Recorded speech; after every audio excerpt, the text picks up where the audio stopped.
Good evening, everybody. We're going to be going over Chapter 13, Physics for Scientists and Engineers, Physics 215 at Northampton Community College. This chapter deals with fluids. Couple interesting things about this chapter. Fluids is going to be a topic that a lot of mechanical engineers and civil engineers are going to spend a fair amount of time studying. You will take it. Any engineer will take at least a full semester class in statics, in fluids and in statics, but particularly in fluids, we're just going to touch the tip of the iceberg here.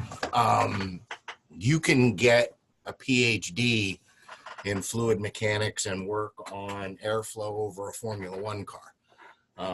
Fluid mechanicians, people who deal with fluid dynamics and fluid mechanics and fluid statics,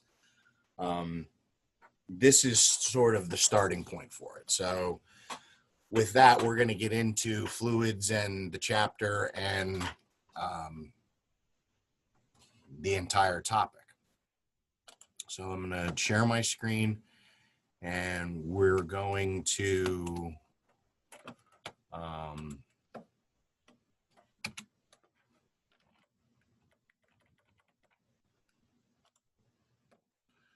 share my screen and we're going to start the chapter.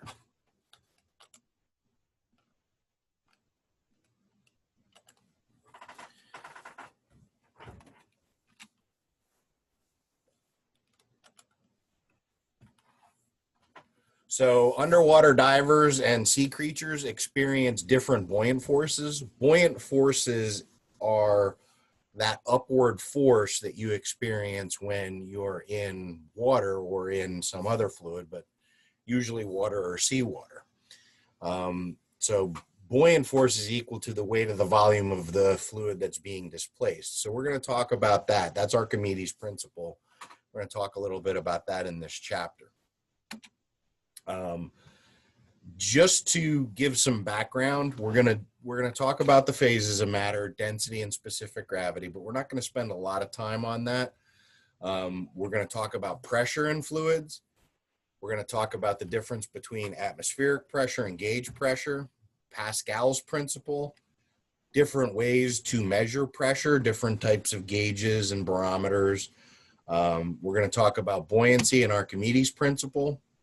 Then we're going to talk about, and all of that is basically fluid statics. Then we're going to talk a little bit about fluids in motion. We're going to talk about flow rate, and we're going to talk about continuity equation. We're also going to talk about Bernoulli's equation. We're going to talk about some conceptual examples of Bernoulli's principle, airplanes, baseballs, things like that. The last four topics, viscosity, flow in tubes, blood flow, surface tension and capillarity, and pumps and, your heart is a pump. Those four topics they have an asterisk in the text. We'll take a look at them very quickly, but you're not going to be responsible for them for the test. Okay, interesting topics, but not material that's going to be covered on an exam.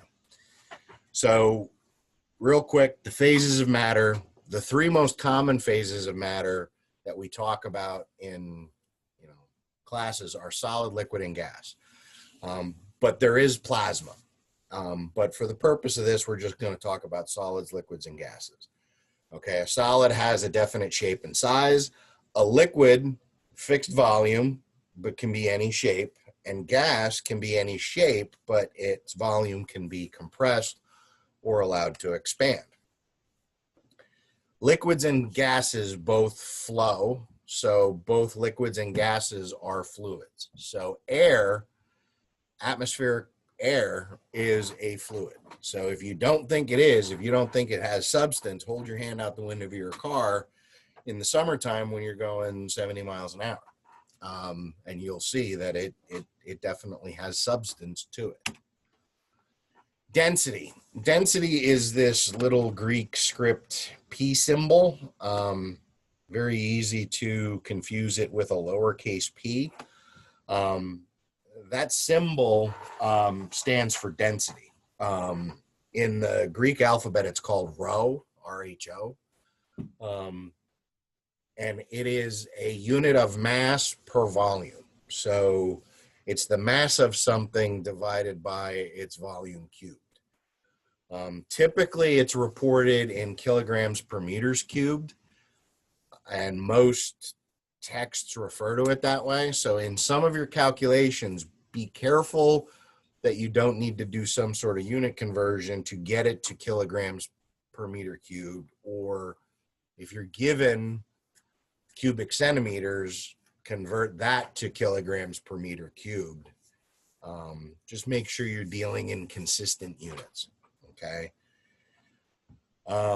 Water at 4 degrees Celsius has a density of 1 gram per cubic centimeter, or 1,000 kilograms per meter cubed. Specific gravity of a substance is the ratio of its density compared to the ratio of water. Okay, that's what specific gravity is. Mass and volume if we want to determine something's mass given its volume and density. So densities are usually just a lookup in a table, or it would be given to you as a known. So what I'm going to do is I'm going to switch over to a whiteboard. And we are going to go over this problem. If we have a wrecking ball that has a radius of 18 centimeters, and we're given that this thing is made of iron, determine the mass of that wrecking ball. So geometry, the volume of a sphere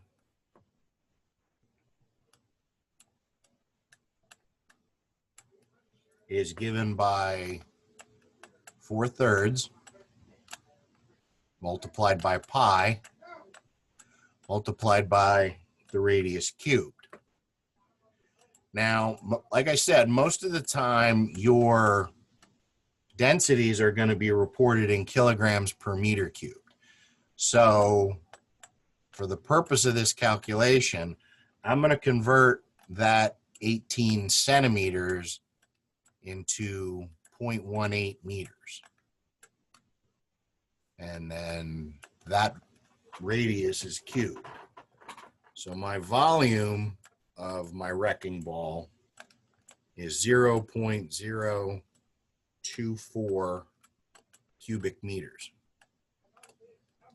And like I said, most of the time, densities of materials, in this case iron, are something that you can easily look up. So on page 340 in our textbook, there are a bunch of densities for different substances given. So, in the lab, you might have to look something up, but on a test, you'll either be given the table to be able to look it up yourself, or it'll be given to you as a known, either on the front page or in the wording of the problem itself. So the density of iron is 7,800 kilograms per meter cubed. If we know that density is a mass per some volume, if I want to figure out the mass, I can rearrange this by saying mass is going to be equal to density times volume. We determined our volume here in the first part. We have our density from a lookup in a table. So that's the 0.24 meters cubed. And the density, well, I have this written backwards, but here's the volume. And here's the density, 7,800 kilogram per meters cubed. You can see that the units Meters cubed will cancel, so we are just left with a mass. So the wrecking ball has a mass of 190 kilograms. Okay.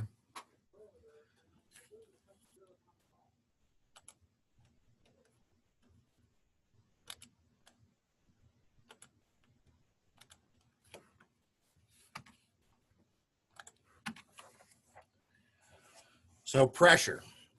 Pressure in fluids is defined as some force per unit area. So pressure is uppercase P, capital P, force divided by area. So whenever I think of pressure in fluids, I always think of tire pressures, pounds per square inch, PSI. That's a pressure. Pound force as opposed to pound mass, but pound force, it's force per area. So pressure is force over area. So pressure is a scalar value. The units of pressure in SI are 1 Pascal is equal to 1 Newton per meter squared. So 1 Newton meter squared is 1 Pascal. So for this example, they want us to calculate the pressure. So the 2 feet of a human being cover an approximate area of 500 centimeters squared. Person weighs 60 kilograms. So they want us to determine the pressure exerted by the 2 feet on the ground. If the person stands on 1 foot, what would the pressure be? Okay. Go to a whiteboard. Take a look at this. So for part A, pressure is equal to force divided by area. Force, mass times gravity. So the person's mass, 60 kilograms, we need to convert that into a force, so we need to multiply it by gravity, divided by the cross-sectional area.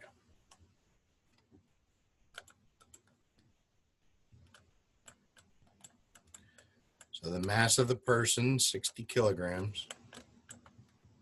Gravity is 9.8 meter per second squared.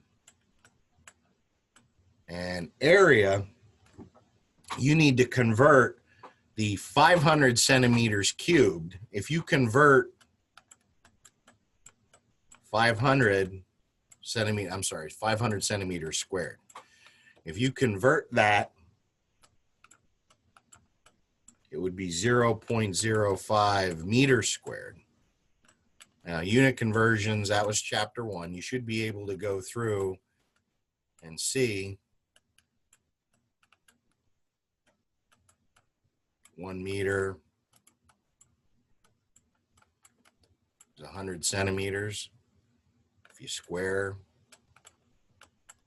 this, that's how I did this conversion.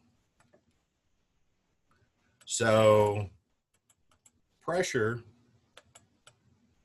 is 12,000 newtons per meter squared, 12,000 pascals. So if the person stood on 1 foot, you would have the area, right? Which means you would double the force.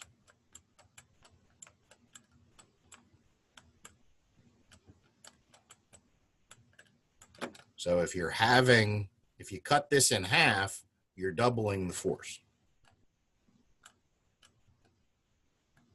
And if you don't believe me, you can change that to 0.025 and double check.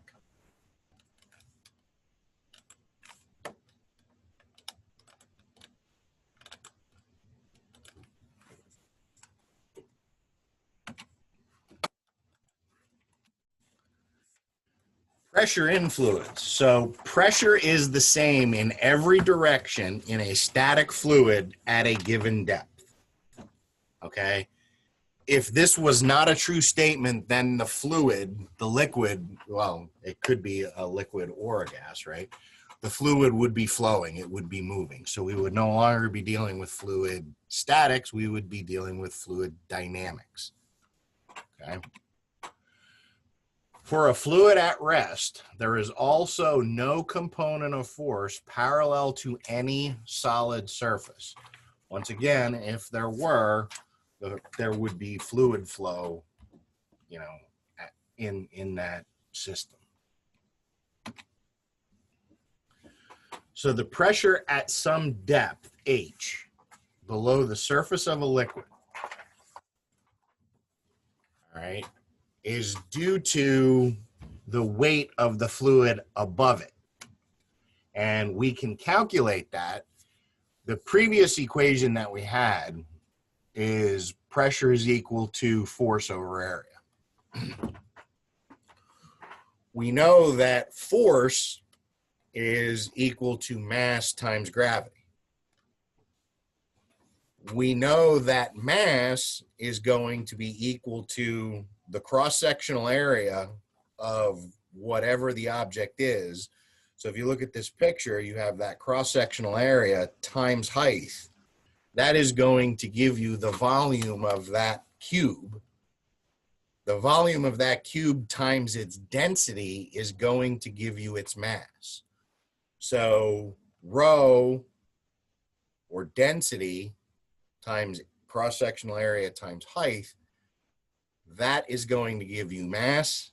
Force is equal to mass times acceleration. In this case, the acceleration is gravity.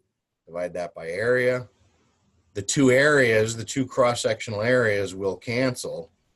And the pressure in any fluid is equal to the density, or liquid, I should say, is equal to the density times gravity times height. This relationship is valid for any liquid whose density does not change with depth. Most of the time, you're going to be dealing with fluids whose densities do not change with depth. Okay. Are there cases where it could be different? Of course there is. If there is an external pressure, in addition to the weight of the fluid itself, or if the density of the fluid is inconstant, then we need calculus. Then we need the help of calculus. So we can calculate the pressure at some height in a fluid. The negative sign indicates that the pressure decreases as it goes up, or that it increases with depth. Okay, so the change in pressure with respect to height is equal to negative density of the fluid times gravity. Okay, so once you integrate this to find the pressure, the difference in pressure, so if you have 2 points in the fluid, one being the surface, where the surface of the fluid is at the atmosphere, and P1, if you want that differential pressure, P1 to P2, change in pressure is going to be the integral. The bound is going to be Y1 to Y2, position Y1 to Y2, density, gravity, change in Y. So change in pressure is equal to this integral. Okay.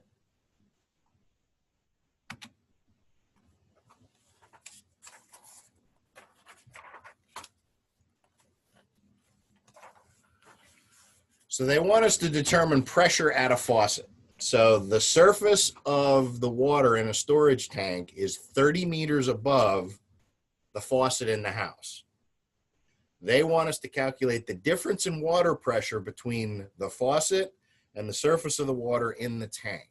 Now, pressures, we're going to talk about this a little bit when we get to Bernoulli, but pressures and things with water are sometimes referred to as head. In this case, we're dealing with elevation head. Okay, so when I stop sharing, I'm going to go to my whiteboard. So what we looked at before, change in pressure is just given by the density of the liquid, gravity times height, we know the density of water is 1 times 10 to the third kilogram per meter cubed, or 1,000 kilograms per meter cubed, times 9.8 meters per second squared. And the elevation difference between the water surface and the faucet was given as 30 meters. So your change in pressure is 290,000 newtons per meter squared. Now, there's other stuff in the water main and the water system that the pressure coming out of the faucet isn't coming out of 290,000.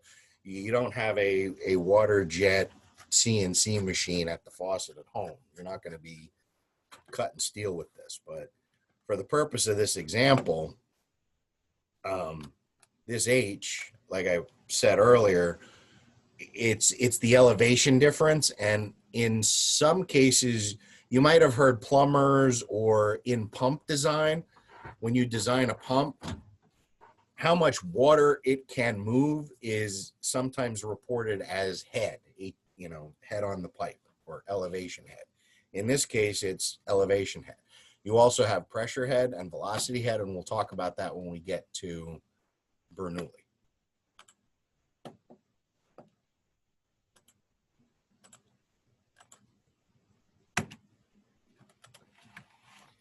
So if we have an aquarium, okay,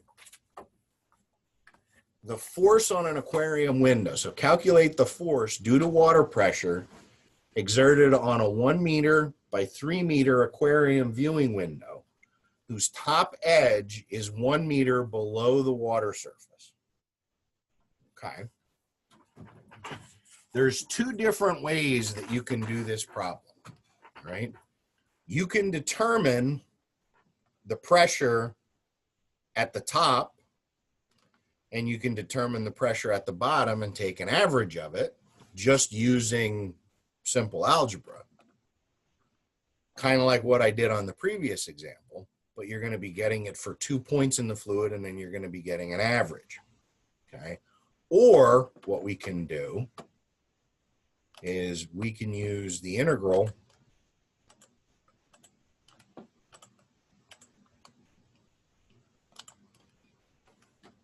that we were given to determine change in pressure, y2 to y1,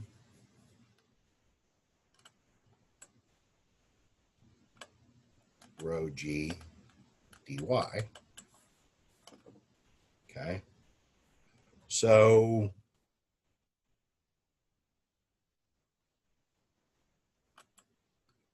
let's take a look at dy. Y2 to Y1 G. So the pressure is going to be the height of the window, or the depth down, the Y, the height of the window, times the depth down. So we know that the top of the window is 1 meter down, and the bottom of the window is 2 meters down.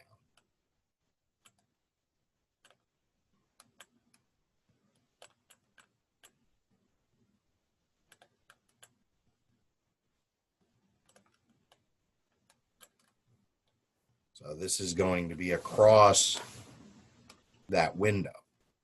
So if I do this integral, I end up with 1/2. All of these are constants, right?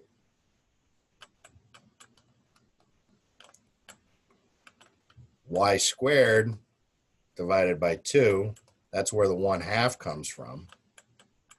So y2 squared minus y1 squared. So there's my integral.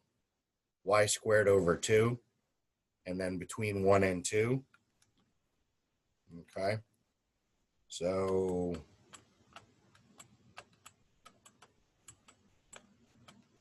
the density of the water is 1,000 kilograms per meter cubed. Gravity is 9.8 meter per second squared. The length of the window was 3 meters. That's my L.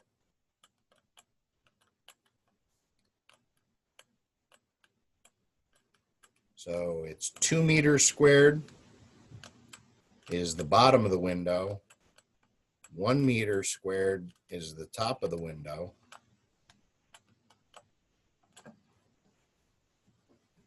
And if I do that calculation,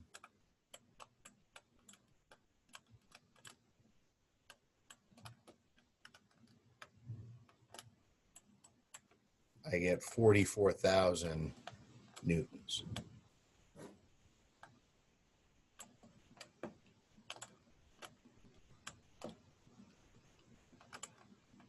I get 44,000 newtons.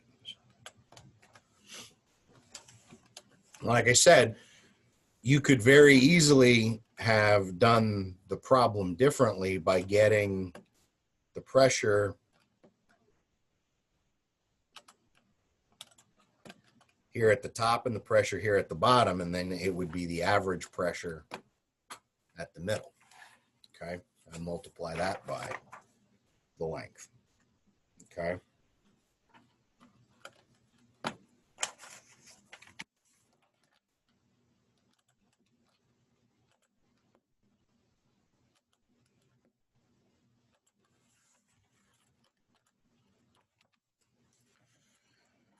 So elevation effect on atmospheric pressure. So they want us to determine the variation in pressure in the Earth's atmosphere as a function of height above sea level,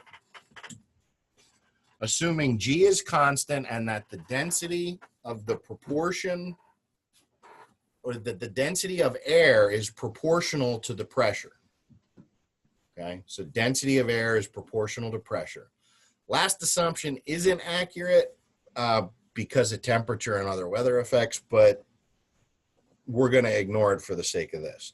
So at what and then part B is at what elevation is the air pressure equal to half the pressure at sea level?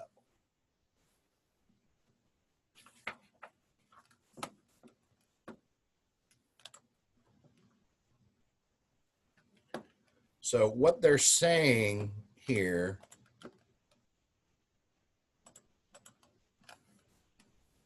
is that the density is proportional to pressure. So what that basically means is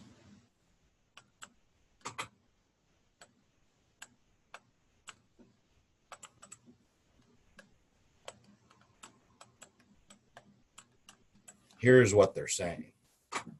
Okay. So if we say that change in pressure with change in height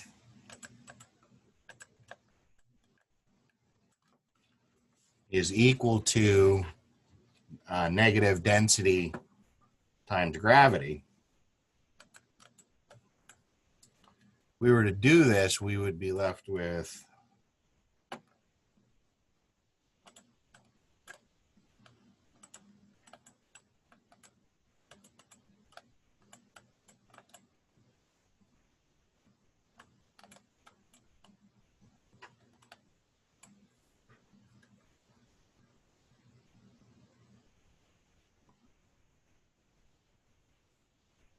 so integrating will give that the pressure as a function of y is going to decrease exponentially with height. So P over P naught is going to be equal to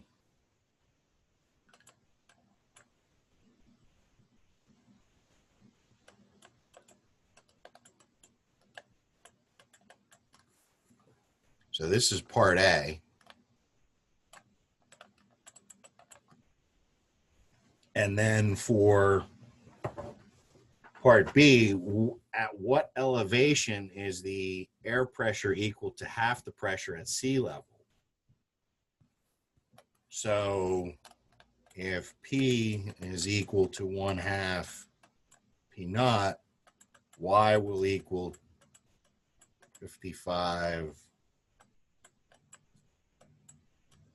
5,550 meters.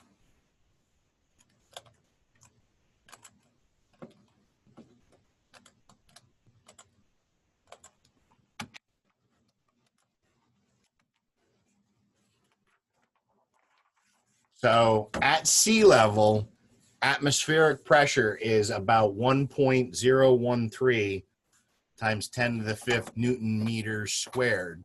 So this is called 1 atmosphere. Okay.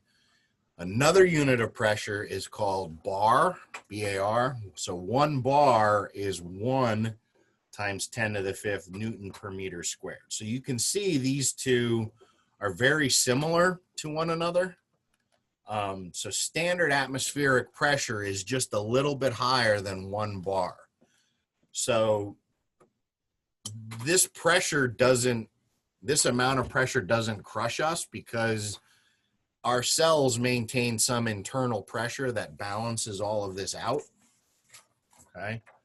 But it leads us to the topic of atmospheric pressure and gauge pressure. So atmospheric pressure is 1.01 times 10 to the 5th Newton per meter squared, or 1 ATM. Okay. If you remember as a kid, if you were at a restaurant and you got a drink and your drink had a straw in it, have you ever played the game where if you place your finger, so you insert the straw into your glass and you place your finger over the top of the straw, you have a little bit of air at the top preventing any additional air from getting in or out, and then you lift the straw out, you find that the straw will retain most of whatever the fluid is in the straw. Does the air in the space between your finger and the top have a pressure that is equal to or less than the pressure outside the straw? Well, the short answer is yes. There must be some upward force holding that fluid in the straw to keep it from falling out. So that upward pressure, right, the airspace that's above the water has got to be less than what the atmospheric pressure is. So in this case, we're calling P sub 0 atmospheric pressure. In this case, it's got to be less, the pressure up here, the pressure up above has to be less than down here, otherwise it falls out. That's where you get the term negative pressure. There has to be a negative pressure up here to hold this fluid up in the straw. Most pressure gauges measure the pressure that is above atmospheric pressure. So that is gauge pressure. So absolute pressure is P. Absolute pressure is atmospheric pressure, which is P sub 0, plus gauge pressure, P sub G. So that's worth repeating. Okay, absolute pressure is equal to atmospheric plus gauge. Okay, so how do fluids help us in day-to-day life? So there are a couple principles that we're going to learn here. One is Pascal's principle. So Pascal's principle states that if some external pressure is applied to a confined fluid, the pressure at every point within that fluid will increase by that amount. So this is the same principle that makes the brakes on your car work. It makes hydraulics lifts work. It makes jacks work. It makes a lot of things work. So if an external pressure is applied to some confined fluid, so if we apply some force here, right, that force is applied over the area of this piston or cylinder. So then you have a pressure, force per area. Okay. The pressure at every point within the fluid, if the external pressure is applied to a confined fluid, the pressure at every point within the fluid will increase by the amount. So the force in is going to be equal to the force out. Or wait. If external pressure is applied to a confined fluid, the pressure at every point within the fluid will increase by that amount, right? So there's different types of pressure gauges. So this one here that's shown in the picture,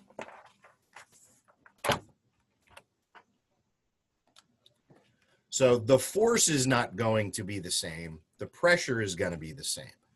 So that's the mistake that I made back here. So this bears repeating. So I'm gonna go back to a whiteboard and explain.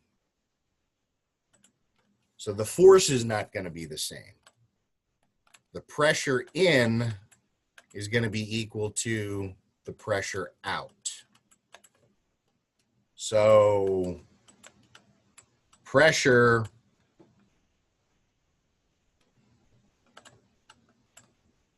is equal to force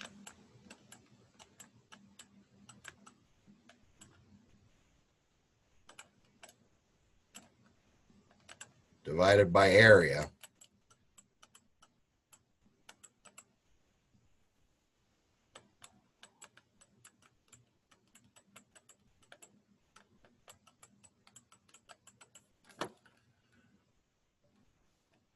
So the pressure is going to be the same. So if we're increasing the area, we're going to increase the force, okay? To keep the pressure in and pressure out equal.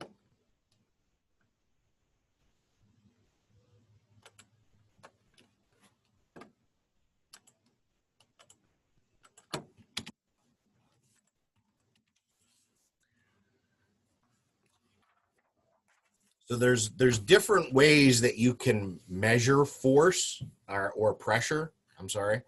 Different ways you can measure pressure in fluids. One of the ways to measure pressure in fluids is an open tube. The tube is open at the two ends, and it has some fluid in it. A lot of times in a laboratory setting, you'll see these things with mercury in them. And then the difference in the height is your gauge. And this is called a manometer. The pressure in the open end is atmospheric, and the pressure being measured will cause the fluid to rise until the pressure on both sides are the same height or equal. Okay. Another one, another measuring device. The one on the right is just a tire pressure gauge, and the one on the left is an aneroid gauge that's used for air pressure, and it can be used as a barometer. Pressure is measured in a variety of different types of units, okay? The table below kind of gives you some conversion factors of different types of pressure. So you have torr, you have atmospheres, you have bar. Okay. Typically on a test, these would be given to you. Okay. So this is a mercury barometer. The man who developed this, Torricelli, used it to measure atmospheric pressure. The height of the column of mercury is such that the pressure in the tube at the surface level is 1 atmosphere. Okay, so you have that column of mercury, and the pressure down here at the cup or the bottom of the tube is 1 atmosphere. So therefore, the pressure is often in milliliters or sometimes in inches. Okay, so if we know that this column is 76 centimeters,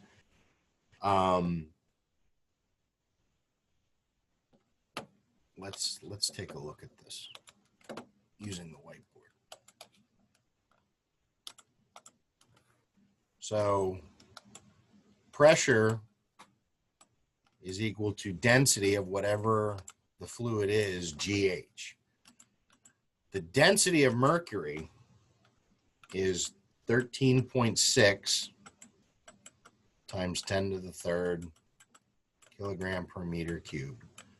This is either a table lookup or it would be given to you. Gravity, 9.8 meters per second squared. And what was given to us is that the height of the mercury column is 76 centimeters, which is 0.76 meters.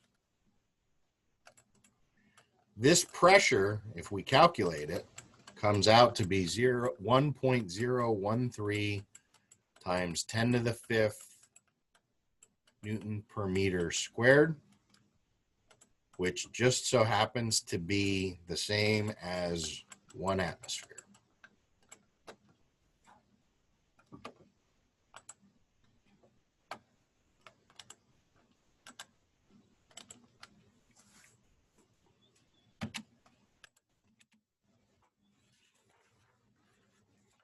So any liquid could really serve as a Torricelli style barometer, but the more dense ones are more convenient because it only needs to be 76 centimeters high.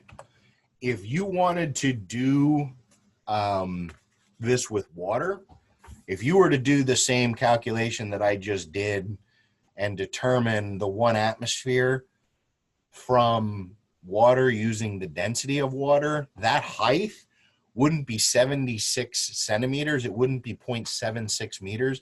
It would be about 10 meters high. So it would be over 30 feet high. So it would be as high as that house.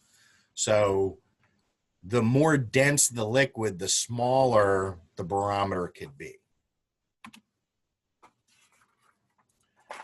So if you were having a debate that suction cup shoes for space shuttle astronauts would work on the exterior of the aircraft, is that true?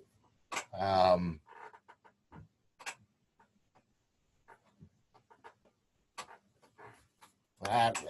answer is no, but why is the answer no? It's because suction cups work because of air pressure. There isn't any air pressure where the shuttle typically operates. So no, suction cups would not work as an exterior device for holding you on for the space shuttle. So if you have so let's start talking about Archimedes' principle, okay? If you have some object and it's submerged in a fluid, there is a net force on that object because the pressure at the top and the bottom are going to be different. There is going to be a greater pressure on the bottom because you're deeper than the top. So there is going to be some net force acting on this. That net force is the buoyant force. And it is an upward force because, like I said, down here, the pressure is greater, so it's going to be pushing up more than here. So your buoyant force is equal to F2 minus F1. Okay? You have the density of your fluid times gravity times whatever the cross-sectional area of this thing is, H2 minus H1 at your 2 points, your change in height. So your H2 minus H1 can be converted to delta H. Well, H and area, if you multiply them together, is going to equal the volume of whatever this object is. Right? So all of this becomes volume. So density, gravity, area times height is going to be volume. Okay. If you have density times volume, you're left with mass. So density times volume is mass. Mass of the fluid is gravity. So the mass of the fluid displaced the weight. So the buoyant force on an object immersed in a fluid is equal to the weight of the fluid displaced by that object. So the weight of the fluid is going to be mass times gravity of the fluid. Right? That is Archimedes' principle. Archimedes' principle is buoyant force on an object immersed in a fluid is equal to the weight of the fluid displaced by that object. Okay?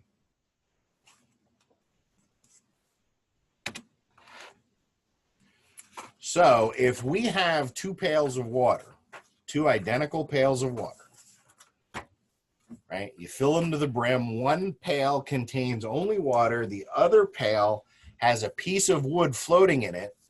Which pail has the greater weight? Well, it's kind of a trick question, right? Because both are going to weigh the same. If both pails were full to the brim before the wood was put in it, the weight of the wood, some of the water will have spilled out, and that's Archimedes' principle, right? So they would still both weigh the same. If we have a statue, right, and the statue is at the bottom of the sea, shipwreck, we want to recover this submerged statue, okay? If we want to recover this statue, the statue weighs 70 kilograms, lies at the bottom of the sea. Its volume is given to us as 3.04 times 10 to the fourth centimeters cubed. Okay. How much force is needed to lift it? So they want us to determine F. But that's the force underwater, not the force when it gets out of the water and is just resting on the cable for the crane. Okay. So I'm going to go to the whiteboard, show you how to solve for this.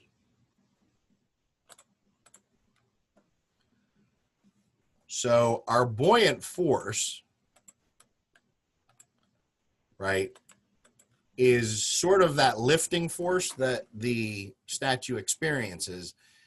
It's an upward force that it experiences no matter what, even if it's resting at the bottom of the ocean.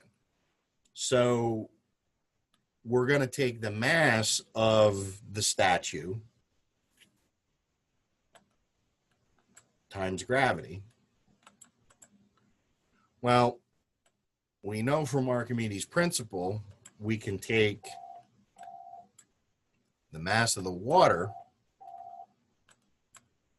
If we take the density of the water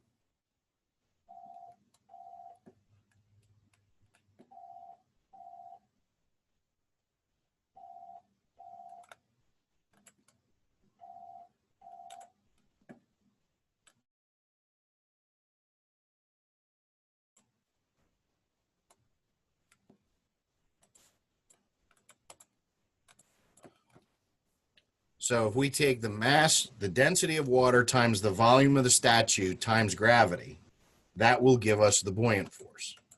So seawater has a density of 1.02 times 10 to the cubed kilogram per meters cubed. That would be a lookup, or, you know, either a lookup or given to you. So we were given that the volume of the statue as cubic centimeters. So you would have to convert cubic centimeters to cubic meters to be able to do this problem. So we were given 3 times 10 to the fourth cubic centimeters. That would be the equivalent of 3 times 10 to the minus 2 meters cubed. So that's just a unit conversion. Again, chapter 1, 9.8 meters per second squared. So our buoyant force, FB, is equal to 300 newtons. So if we look at our free body diagram, I'm just going to draw a box. You have the weight of this object, which is mass times gravity. You're lifting up with some applied force. We're trying to determine this upward force that we need, but this statue is experiencing a buoyant force, which we just solved for. That kind of helps us a little bit until this thing comes out of the water and is in the air. Okay. We were given that the statue weighs 70 kilograms.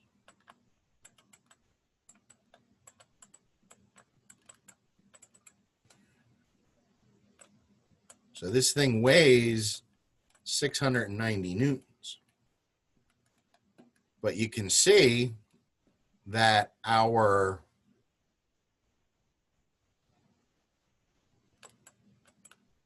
FB, right, plus F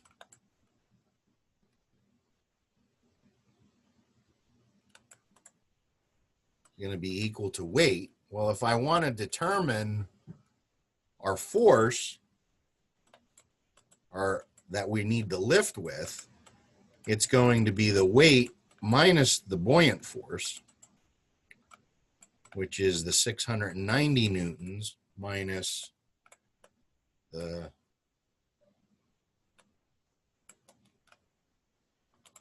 300 newtons.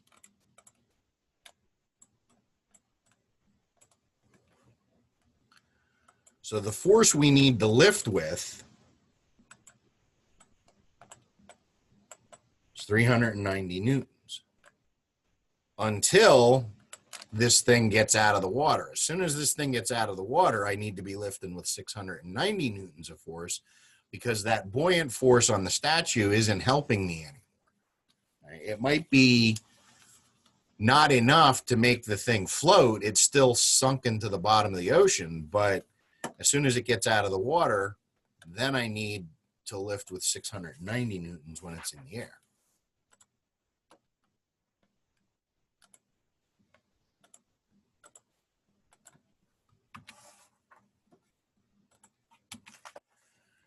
So this is a story, some of you may have heard this story. So if you have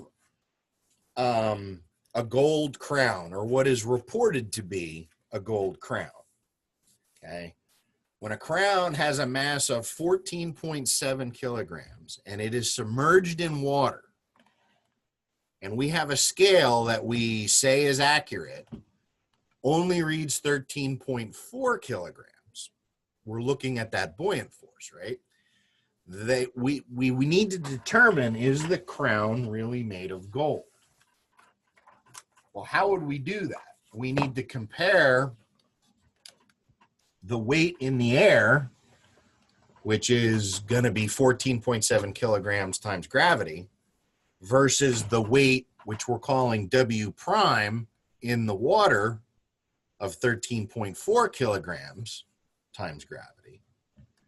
So out here in the air, you have this tension force on the string, and you have mass times gravity of the crown.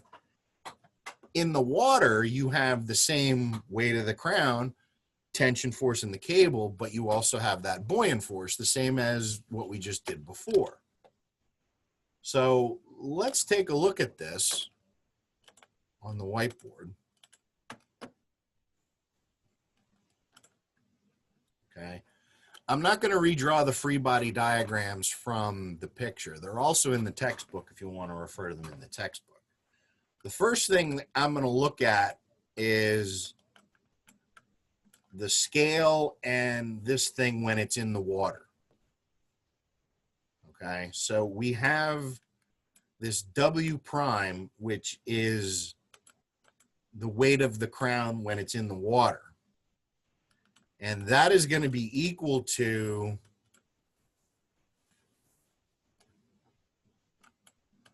the tension force which is going to be equal to the weight minus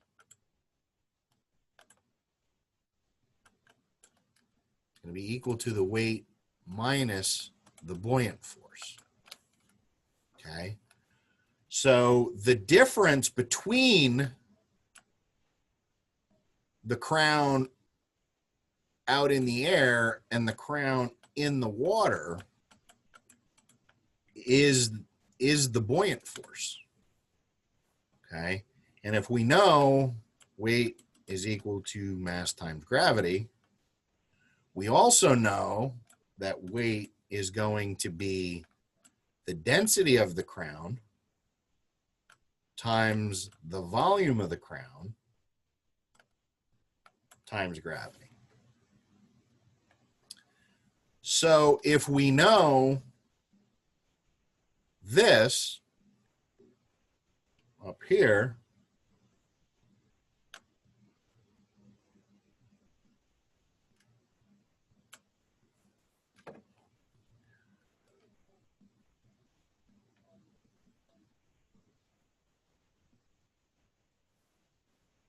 we can say we have this buoyant force that is going to be equal to the density of the water, same volume, times gravity. So if I take a look at a ratio of the weight of the crown in the air minus the difference, which is the weight of the crown in the air minus the weight of the crown in the water, and I do this as a ratio, if this is in the air, this is the density of the crown in the air, volume of the crown divided by gravity. The difference between the two, in the air and in the water, that is going to be the density of the water over gravity, volume and gravity. The volume of the crown and the gravity aren't going to change. We're looking at the ratio of the densities in and out of the water. So if I have 14.7 kilograms in the air versus 14.7 minus 13.4, and we know the density of water is 1, right? So here I'm getting 11.3. If we know the density of water is 1.00 times 10 to the third kilogram per meter cubed, and I take this and I multiply it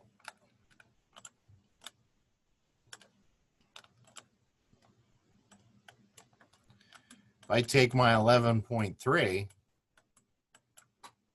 and I multiply it by the 1.00 times 10 to the third kilogram per meter cubed, right? I get 11.3 times 10 to the third kilogram per meter cubed for a density of whatever this crown is. Well, density of gold is 19.3 times 10 to the third kilogram per meter cubed. The density of lead is 11.3 times 10 to the third kilogram per meter cubed. So whoever is saying this crown is gold is lying. The crown is lead, and it is been painted to look like gold.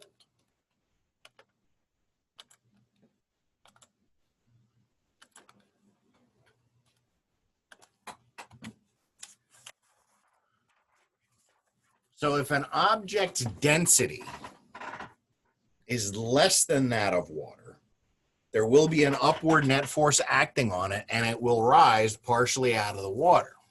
Okay? So if you have something that is floating in the water,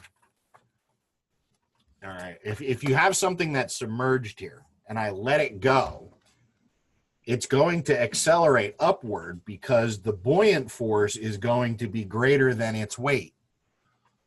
So instead of that statue, this would float to the surface, okay?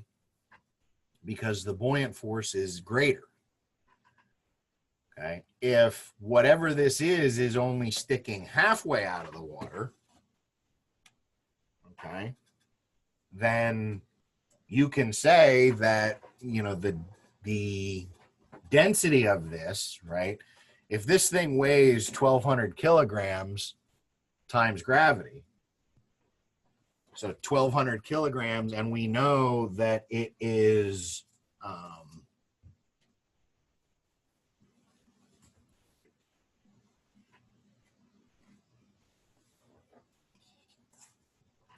we know that half of this, if it's sticking up out of the water, right, that half of it is being displaced. Okay, so your buoyant force in this case is greater than whatever the weight of the object is. So there will be an upward force acting on it, and it will rise partially out of the water, right? So for a floating object, the fraction that is submerged is given by this ratio, right? So you have the volume displaced divided by the original volume of the whole object is equal to the density of that object divided by the density of the fluid that it's displacing, okay? So this is how you calculate your buoyant force and your volume and your densities based on what's happening here. So for floating objects, the fraction that is submerged is given by those ratios. So a hydrometer is an instrument used to measure specific gravity of a liquid by indicating how deep the instrument sinks into the liquid. So the hydrometer consists of a glass tube with a weighted bottom. It's 25 centimeters long, 2 centimeters in cross-sectional area, and has a mass of 45 grams. How far from the end should the 1.00 mark be placed? Okay. It's actually a fairly simple calculation. So if we know that density is equal to mass divided by volume, we are given the mass as 45 grams. Okay. If it's 45 grams, the volume is going to be my cross-sectional area, which was the 2 centimeters squared times the 25 centimeters in length. Okay, so my density in this case is 0.900. Now, if you notice on this problem, I'm leaving it in centimeters. The reason I'm leaving it in centimeters is because they want us to give the mark where we're going to be placing this thing. So I'm going to say that it's going to be easier to do the calculation in centimeters. You could have converted these to meters and reported the answer in meters. So I've got 0.9, right? If 0.9 is my density,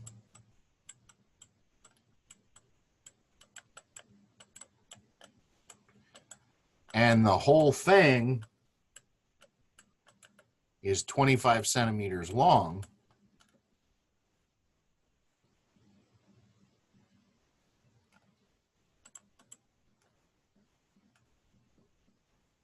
so if that's the density,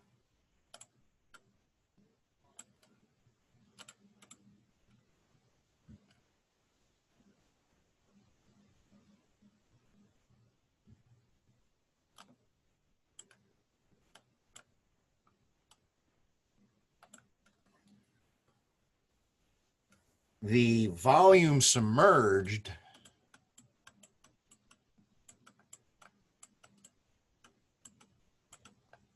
is going to be that times your 25 centimeters.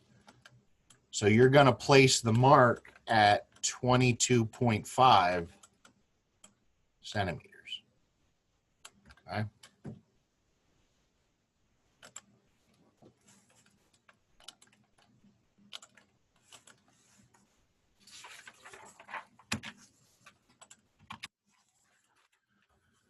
So buoyancy Archimedes principle, helium balloon example. So they want us to determine what volume of a helium balloon is needed to lift a load of 180 kilograms, including the weight of the empty balloon. Okay. So I'm not going to redraw the free body diagram. I have my buoyant force upward. Okay. So this buoyant force is what makes the balloon go up. So what volume of helium is needed to lift a 180 kilogram load? We have our load hanging down here. And then we also have the weight and mass of the helium itself. Okay.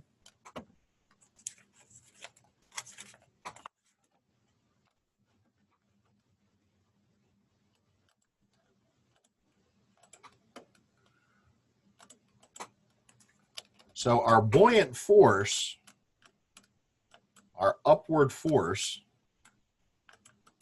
is going to be equal to the load that we're lifting. So the mass of the helium first, plus this 180 kilogram load hanging from the bottom. So mass times gravity for each of them. So I'm just combining it. So mass times helium times gravity, 180 kilogram load times gravity. So our buoyant force is going to be equal to the density of the air times the volume of the air times gravity is equal to the density of the helium times the volume of the helium plus 180 kilograms, again, times gravity. Well, I have a gravity on both sides. I can get rid of that. If I want to determine the volume, it's going to be the same volume, right? I'm going to have 180 kilograms. So if I solve this and rearrange it, it's going to be 180 kilograms divided by the density of air divided by the density of the helium. So that's just rearranging and solving this thing for V.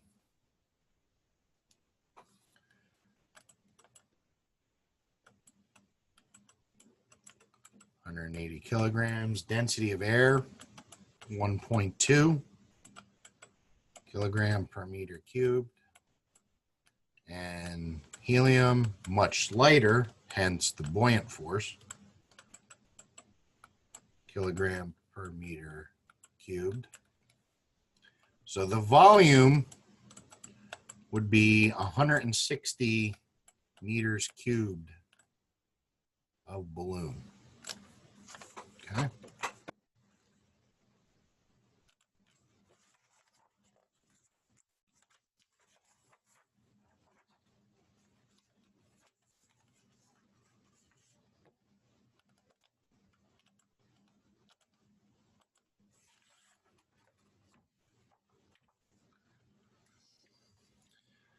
So with that, we're going to start talking about fluids in motion. Okay. I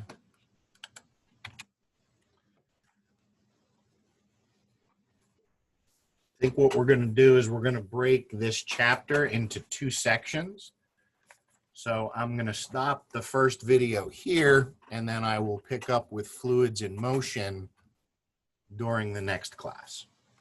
Okay, so I'm going to stop here at 13.8, and then it's a good stopping point, and then we'll do 2 videos for this chapter. So stay tuned, and we'll pick back up where we left off.